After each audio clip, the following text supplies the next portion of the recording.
Hello, everyone, and welcome to a very different episode of Draw with James. I thought that maybe we could change the format up just a little bit. Today we won't be drawing.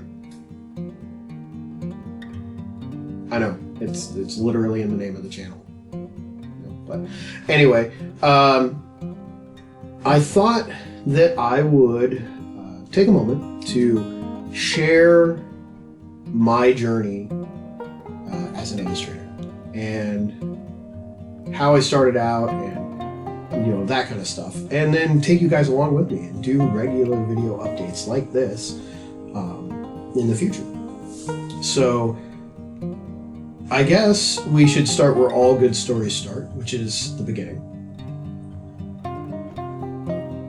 And before that, I mean, I gotta say that the reason I'm doing this, like the reason because I generally, let's face it, everybody likes to talk about themselves, but the reason I'm sharing my journey, like what could I contribute, right, to YouTube or the internet, memes, anyway, is I want to share my journey as I try to become a professional illustrator, and hopefully by sharing my journey I can inspire other people to start theirs. And the first thing I'll say about that is start now. Don't wait, do it now. Like, start your YouTube channel, draw in a sketchbook, do something. Like, don't wait for the right time, because I'll be honest with you, I'm 34 years old and I have just learned that lesson myself. There's never the right time. There's never the perfect moment to start. You just got to do it. So that's my big advice up front. So like I was saying, I want to talk about a little bit about my journey. So I guess we'll start at the beginning. So when I was growing up, I was always drawing. And I know that's kind of a cliche thing to say, that I was always drawing. As a child, I was some kind of prodigy drawing. No, I was like every other kid, drawing really crappy dinosaurs and stick figures and my house on fire and whatever else, But what is that? Coffee?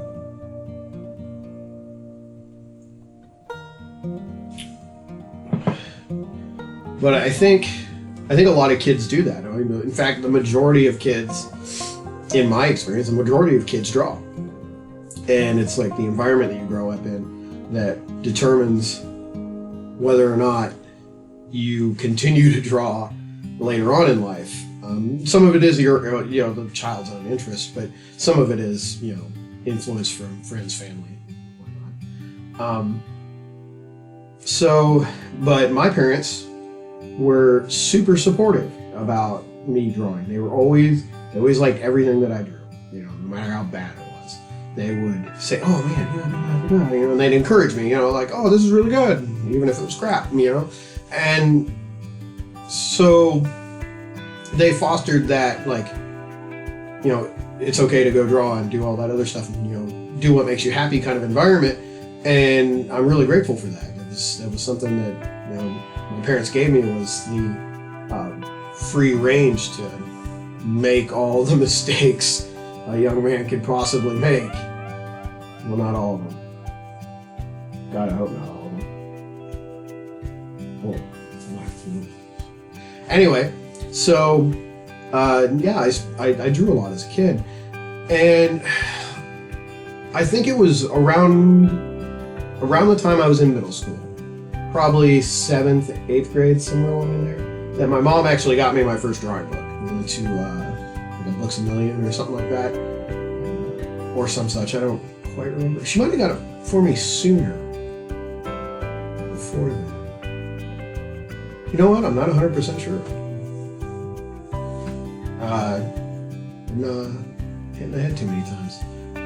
So anyway, so she got me this art book, and I remember the title and I remember the book, very vividly because it was this bright pink book with yellow font on it, and it was Drawing for the Young Artist. I don't remember the author, but it was great. It was a great book. It started with the fundamentals, and it moved its way up into drawing, people or scenes or whatever. And it was very rudimentary, but it imparted a lot of information, and I think that really helped me. And then I kind of, we progressed a little, and when I got in high school, I actually did not take any art classes my freshman year. I had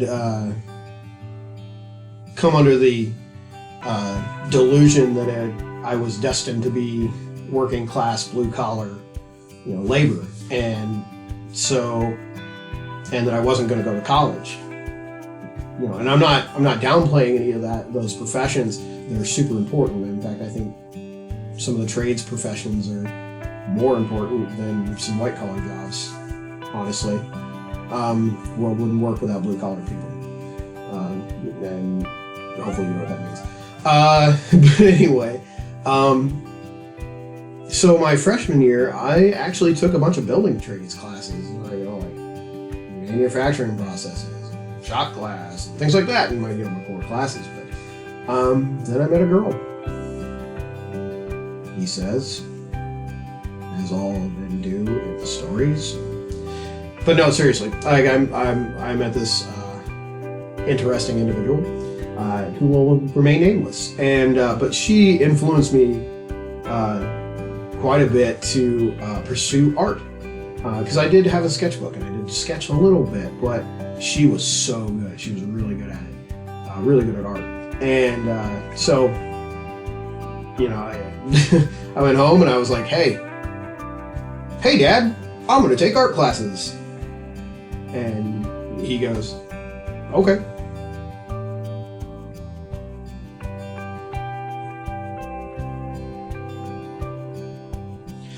Not the response you typically get, no, you're going to stay in academia, you're going to do, you're going to take physics and go be a rocket scientist. But no, they said, okay, go do that. And, I'm sure there was some more hemming and hawing about it that I'm not aware of. I was a young, dumb kid. So my first art class was Introduction to 2D Art. And I had a wonderful teacher. Mrs. Phillips was her name. And she was phenomenally patient with us being rowdy high school kids. But it was interesting because I had to relearn the fundamentals. I thought I knew how to draw until I took that class. I was like, oh man, I'm not really that good. Holy crap, some of these kids are way better than me. And that was where, actually in that class is where I learned the lesson of, people are there's always going to be somebody out there who can draw better than you, sing better than you, so what? As long as you're doing better than you did yesterday, you're going someplace. So, I did that. I took 2D art classes my entire high school career.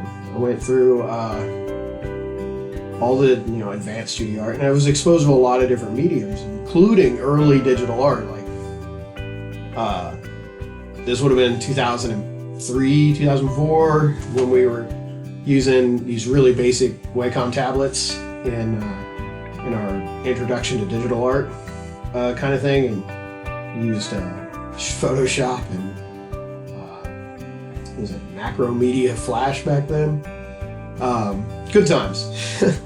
So after graduating high school in 2004,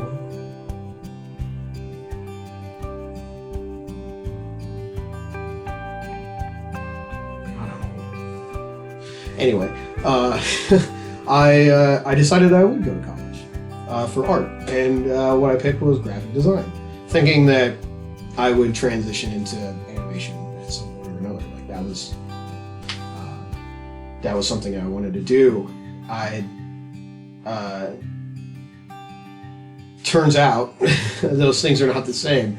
and the college career path kind of thing is not the same. Like, they're just not. And I found college to be very frustrating. I didn't really enjoy it at all, to be honest. And then after doing that for about a year, I saw an advertisement for this place called Dave's School, Digital Animation, Visual Effects. So Dave's an acronym. And it was in Orlando, Florida. It still is, actually. It's a great school. Hashtag not sponsored. But yeah, so here it is, 2006, and I'm like, see ya, I'm going to the school down in Orlando. And my parents, being the supportive parents they were, my mom helped me pack up the car and straight down to Orlando. I took that course, you know. What's really funny is throughout that time, though, I stopped drawing as much. I stopped practicing the fundamentals of 2D drawing, pen and paper, or pencil and paper, or charcoal and paper, or anything else. Like I was so fixated on learning digital animation that nothing else mattered. That was all I was doing. And so my, skills took a nosedive, as they do. Excuse me. But so after that, the course was 1 year long, and it was a phenomenal experience. It was awesome. I enjoyed it thoroughly. I learned all kinds of stuff. By the time I graduated, I knew what I was doing. I knew how to be an animator, and I knew enough about visual effects to get myself in trouble, actually. But it was great. I met a bunch of wonderful people. I'm still in contact with a few of them. Following graduation, I made a series of very serious mistakes that ultimately ended up with me not having a career in art or animation, for that matter.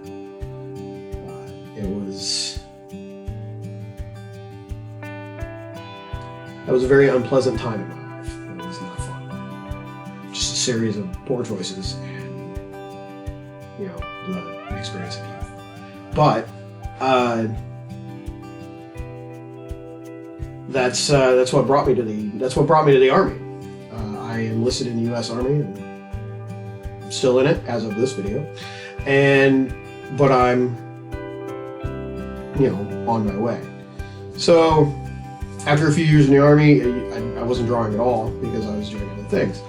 And I would pick up my sketchbook every now and then and sketch and doodle and whatnot. And it was okay. They were okay drawings. Not the best things in the whole world, but everybody was amazed. Oh, that's so cool. And you're like, okay, whatever, man. But I ended up, designing a couple of tattoos for people here. But eventually, I buckled down, and it was about 4 years ago that I really realized that I was wasting time. Just basically lackadaisically going after a goal. Like, I wasn't putting in the necessary effort to ever have art as a career. I wasn't doing it. Drawing in your sketchbook once a month does not equate to a hireable artist. So I really dove back down into the basics, and I really started getting after basics. I really started watching a lot of YouTube videos, actually, that contributed to bringing me back up to speed and inspired me to continue to go down that path and achieve that path. And now I do freelance illustration on the side, and mostly it's Dungeons and Dragons characters, or portraits for people, and some illustration stuff here and there. some graphic design stuff here and there. But my goal is to be an independent illustrator, to do that for a living, hopefully, we're getting there one way or another. Soon my life is changing right now as we speak, and I will be headed for that kind of career. And so that kind of brings us to present, which is I've been in the Army for like 11 years, and the whole time I've been in the Army, I've been trying to figure out how to be an artist for a living, and it's just hard work. You just have to work hard. You have to put in the time. You have to draw. You have to study. You have to master your fundamentals. You have to put yourself out there too. You have to make your artwork and put it online and show it to people and get feedback from professionals, which I'm not claiming to be. I'm just a dude who loves to draw, and I'm trying to make a living out of it, and I want to take all of you with me on that journey. So, and through the power of editing, I'm redoing my ending. Well, anyway, folks, that wraps up this video. I think that it's running a little bit long now. So let me know in the comments below if you like this kind of content, or if you have anything else to say. I'd love to hear from you. And don't forget to like and subscribe. That's going to help the channel out. It's going to help me out, and it will be awesome. So until next time, stay creative.